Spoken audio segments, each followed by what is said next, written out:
I was 17 and a senior at Lincoln High School in Portland, Oregon. Our school was this massive brick building from the 1960s, sprawling across 3 floors with weird additions tacked on over the decades. What most students didn't know was that there was an entire maintenance level beneath the school, accessible through a service door in the boiler room. My chemistry class was on the ground floor, right next to the custodial offices. Mrs. Henderson always let us out 5 minutes early if we finished our lab work, which I usually did because chemistry came naturally to me. That Tuesday in March, I'd wrapped up my experiment on acid-base reactions and was packing up when the fire alarm started blaring. But this wasn't the usual fire drill sound. This was different, a harsh, intermittent wail that made everyone freeze. Mrs. Henderson looked confused as she checked her phone for the drill schedule. "That's not right," she muttered, then louder. "Everyone stay seated. That's not our fire alarm." Through the classroom window, I could see teachers in the hallway looking just as puzzled. Then the intercom crackled to life with our principal's voice, but he sounded shaky. "Attention all staff and students. We are now in lockdown. This is not a drill. Please secure your classrooms immediately and remain silent." The lights went out moments later. Emergency lighting kicked in, casting everything in an eerie red glow. Mrs. Henderson quickly locked the door and pulled down the window shade. But I noticed something she missed. The service door to the maintenance area was slightly ajar. I'd seen the janitor, Mr. Kowalski, go through there earlier. 20 minutes into the lockdown, I heard something that made my blood run cold. Footsteps were coming from below, slow, deliberate footsteps echoing through the floor. They seemed to be following the layout of our classroom above. Mrs. Henderson and the other students were huddled in the corner, but they couldn't hear what I was hearing because I was sitting closest to that service door. The footsteps stopped directly beneath where I sat. Then I heard a new sound, metal scraping against concrete, like something being dragged. My hands were shaking as I pulled out my phone and texted my friend Marcus, who was in the classroom next door. "Someone's in the tunnels under us." His reply came instantly, "What tunnels?" That's when I realized I might be the only student who knew about the maintenance level. I discovered it months ago when I was helping Mr. Kowalski move some supplies. He'd warned me never to go down there alone because it was easy to get lost in the maze of pipes and corridors that connected to every building on the campus.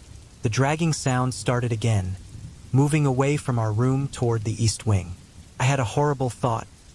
What if someone had hurt Mr. Kowalski and taken his keys? What if they were using the tunnels to move around the school without being detected? I made a decision that still haunts me. I quietly stood up and approached Mrs. Henderson.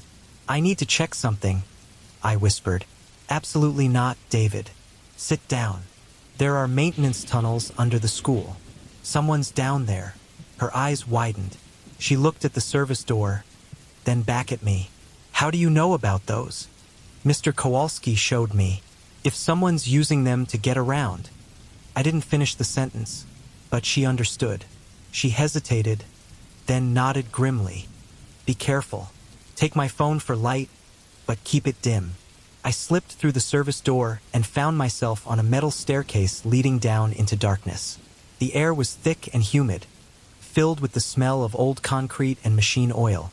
I could hear the building's mechanical systems humming around me, water pipes, electrical conduits, and ventilation ducts creating a symphony of industrial noise. The tunnels were worse than I remembered. In the dim light of Mrs. Henderson's phone, they seemed to stretch endlessly in both directions. I chose to go east, following the path I thought the intruder had taken. The floor was covered in a thin layer of dust and debris, and I could clearly see footprints that weren't mine. But these weren't normal footprints. They were accompanied by long drag marks, as if someone was pulling something heavy. My imagination ran wild with possibilities, none of them good. I followed the trail for what felt like miles, but was probably only a few hundred feet. The tunnels branched off in multiple directions, connecting different buildings and utility areas. I was starting to understand how someone could use this system to access any part of the school grounds without being seen. That's when I heard voices ahead of me. I killed the phone's light and pressed myself against the wall. 2 men were talking in hushed tones, their voices echoing strangely in the confined space. I couldn't make out all the words, but I caught fragments. Security cameras. Administrative office. After 3 o'clock. My heart was pounding so hard I was sure they could hear it. These weren't school staff members. These were intruders who had somehow gotten into the building and were using the maintenance tunnels to plan some kind of break-in or worse. I started backing away slowly, but my foot caught on a loose pipe bracket. The resulting clang echoed through the tunnel like a gunshot. The voices stopped immediately. What was that?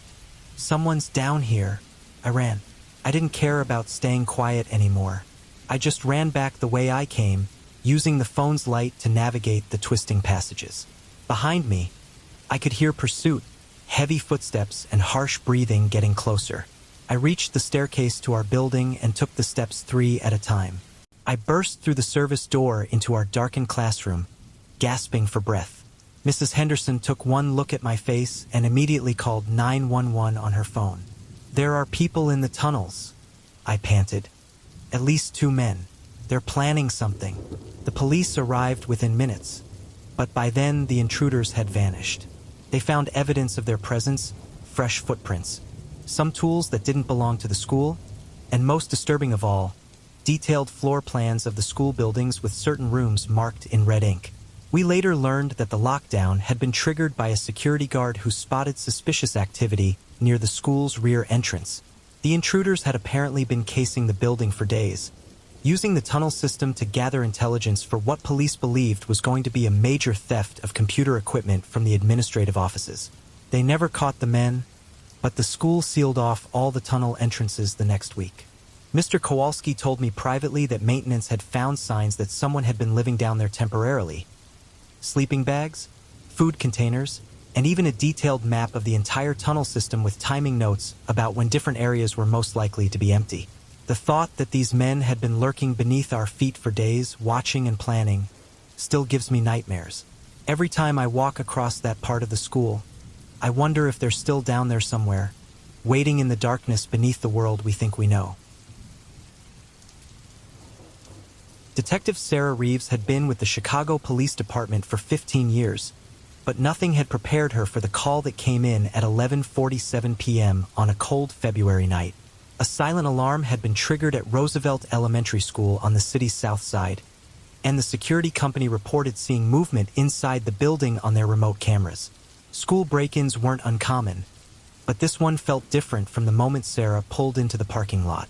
Her partner, Detective Mike Torres, was already there, standing next to his patrol car with a troubled expression. "What VE we got?"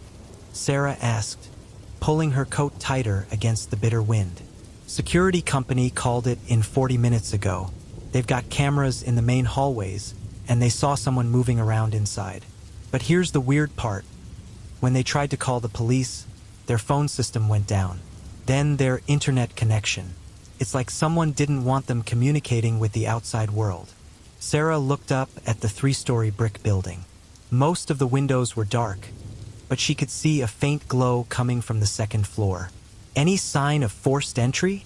That's just it. None of the doors or windows show any damage. Whoever got in either had a key or knows how to pick locks without leaving marks. They approached the main entrance, and Sarah noticed something that made her pause. "Mike, look at this." She pointed to the electronic keypad next to the door. The small LED display was showing a series of numbers that kept changing. 347, 346, 345, counting down. "Is that some kind of timer?" Mike asked. Sarah tried the door handle and found it unlocked. "I don't like this. We should call for backup."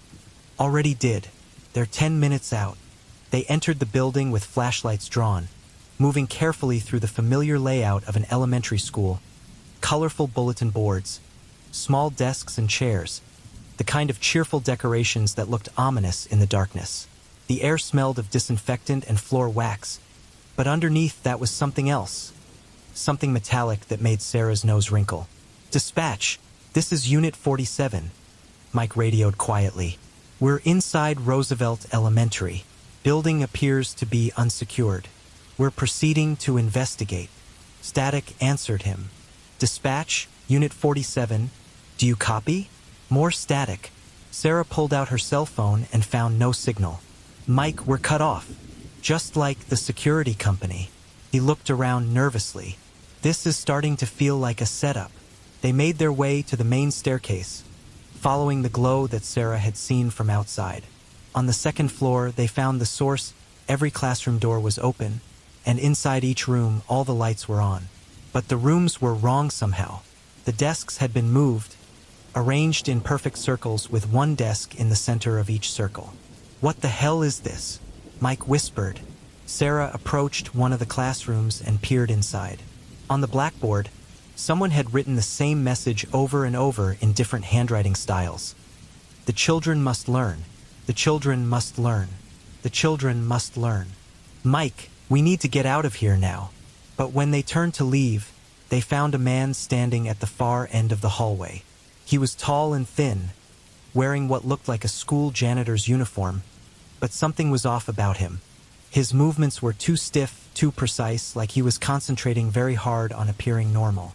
"Officers," the man said in a voice that was too cheerful for the circumstances. "I'm so glad you're here. We've been waiting for you." "Sir, I'm going to need to see some identification," Sarah called out, her hand moving instinctively to her weapon. "Are you employed by this school?" The man started walking toward them with that same unnatural precision. "I work here, yes. I take care of things. I make sure everything is ready for the children."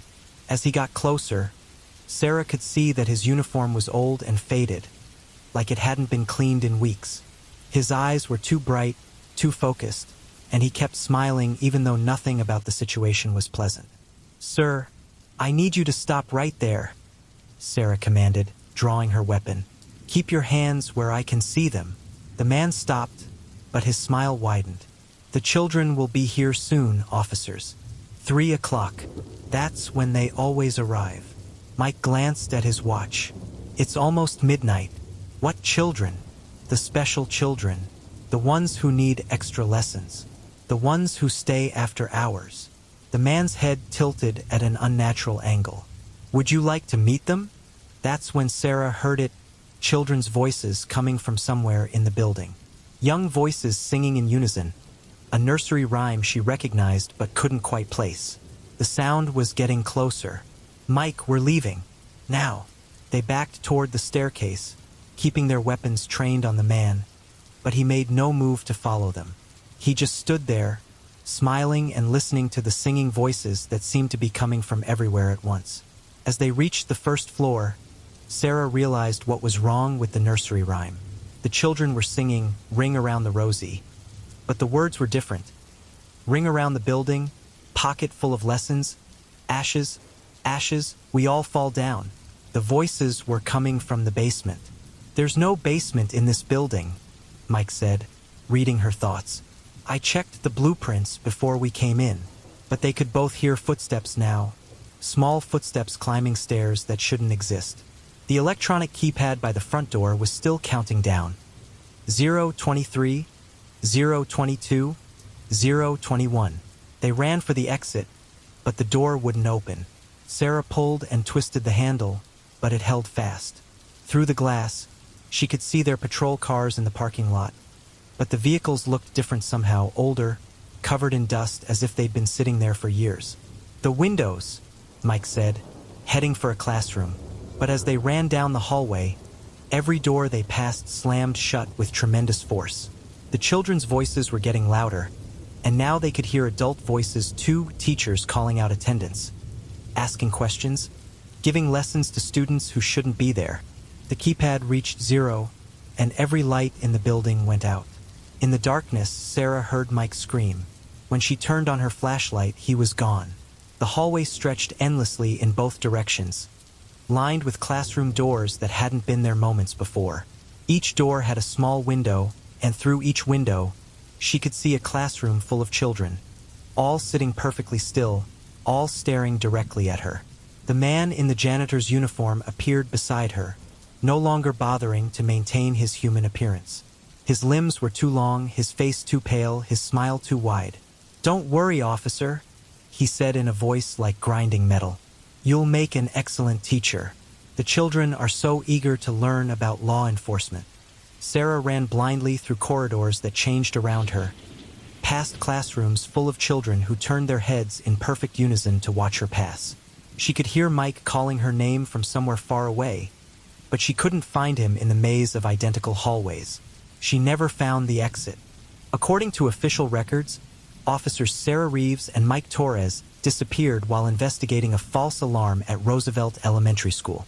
The building was empty when backup arrived, and security footage showed no sign of the officers ever entering the premises. But sometimes, late at night, residents in the neighborhood report seeing lights in the abandoned school and hearing the sound of children singing nursery rhymes with words that are almost, but not quite, right.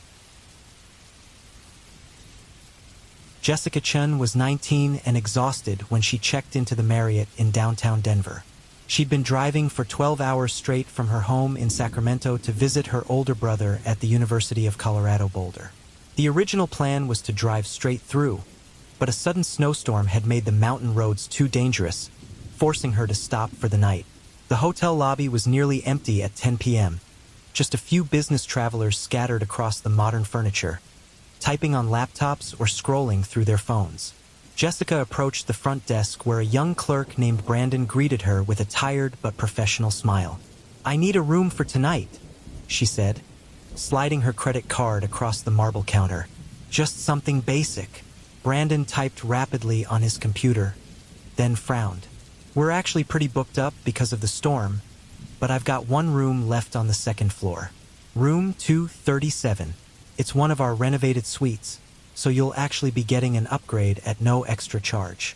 "That's great, thanks." As Brandon prepared her keycard, Jessica noticed something odd. The computer screen reflected in the marble surface of the desk, and she could see that several room numbers were highlighted in red: 235, 236, 238, 239. But room 237 showed up in yellow, with a small notation that she couldn't quite read upside down. "Is everything okay with that room?" she asked. Brandon glanced at his screen, then back at her. "Oh, it's nothing. The room was just renovated last month. Sometimes the system flags newly updated rooms with maintenance notes. Everything's fine." Jessica took the key card and headed for the elevators, pulling her small suitcase behind her. The hotel had that generic modern aesthetic gray and beige color scheme, abstract art on the walls, the kind of place that looked exactly like every other mid-range business hotel in America. Room 237 was at the end of the hallway, and Jessica noticed that the rooms on either side, 235 and 239, had out-of-order signs taped to their doors. She found this strange, but assumed it had something to do with the renovations Brandon had mentioned. The room itself was nice enough. King-size bed, small sitting area with a desk and chair, bathroom with a marble-topped vanity. Everything looked freshly painted and clean. Jessica set her suitcase on the luggage rack and was about to start unpacking when she noticed something that made her pause. There was a small hole in the wall above the desk, about the size of a quarter, as if a screw or nail had been removed. Around the hole, the paint was slightly different, newer and brighter than the rest of the wall. It looked like something had recently been taken down from that spot. Jessica shrugged it off and went about her evening routine. She ordered room service, watched some Netflix on the large flat-screen TV, and called her brother to let him know she'd be arriving the next day. Everything seemed normal until around 11:30 p.m., when she started hearing noises from the adjoining rooms. It started as muffled conversations, which wasn't unusual in a hotel. But as Jessica listened more carefully, she realized the voices sounded strange, too formal, like people reading from a script. And they were coming from rooms 235 and 239, the ones that were supposedly out of order. Jessica muted the TV and pressed her ear to the wall adjoining room 235. She could hear a woman's voice, speaking in a monotone. "Subject appears to be settling in for the night. No signs of awareness regarding surveillance protocol." A man's voice responded, "Continue observation. Phase 2 will commence at approximately midnight." Jessica's blood ran cold. Were they talking about her? She moved to the other wall and heard similar voices, discussing subject behavior and response patterns, as if she were some kind of experiment. She grabbed her phone to call the front desk, but before she could dial, the room phone rang. The sound was jarring in the quiet space, and Jessica stared at it for several rings before finally answering. "Hello, Ms. Chun, this is the front desk. I apologize for calling so late, but we've had a complaint about noise from your room. Are you having any issues?" Jessica recognized Brandon's voice, but something was different about it. He sounded more formal, less friendly than he had been earlier. "I'm not making any noise," she said, "but I can hear people talking in the rooms next to mine. I thought those rooms were out of order." There was a long pause. "I'm sorry, Ms. Chun, but our records show that rooms 235 and 239 are both empty tonight. There shouldn't be anyone in those rooms." "Well, someone's definitely in there. I can hear them talking about—" Jessica stopped herself. How could she explain that she'd overheard people discussing surveillance without sounding paranoid? "I'll send security up to investigate," Brandon said. "In the meantime, please remain in your room." The line went dead, and Jessica realized that Brandon hadn't actually addressed her complaint. He just told her to stay in her room, which seemed like an odd response from hotel staff. She went back to the wall adjoining room 235 and listened again. The voices had stopped, but now she could hear other sounds: footsteps, the squeak of equipment being moved, and what sounded like electronic beeping. Jessica examined the hole in the wall above the desk more carefully. She pulled the desk chair over and climbed up to get a better look. The hole went completely through the wall, and when she peered through it, she could see into room 235.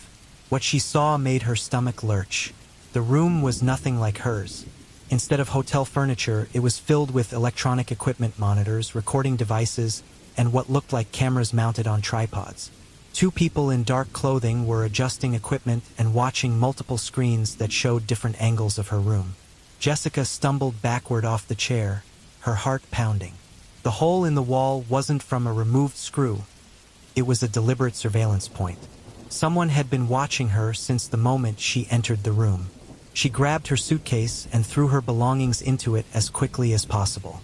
She had to get out of there immediately, but when she tried to open the door, the electronic lock beeped red and wouldn't disengage. Jessica tried the key card multiple times, but the door remained locked. She was trapped. That's when she heard a new sound, a quiet mechanical whirring coming from somewhere in the room. She looked around frantically and noticed that the air vent near the ceiling was opening wider than it should. A small camera lens was extending from the vent, pointing directly at her. The room phone rang again. "Ms. Chun." Brandon's voice was completely different now, cold and clinical. "Please remain calm.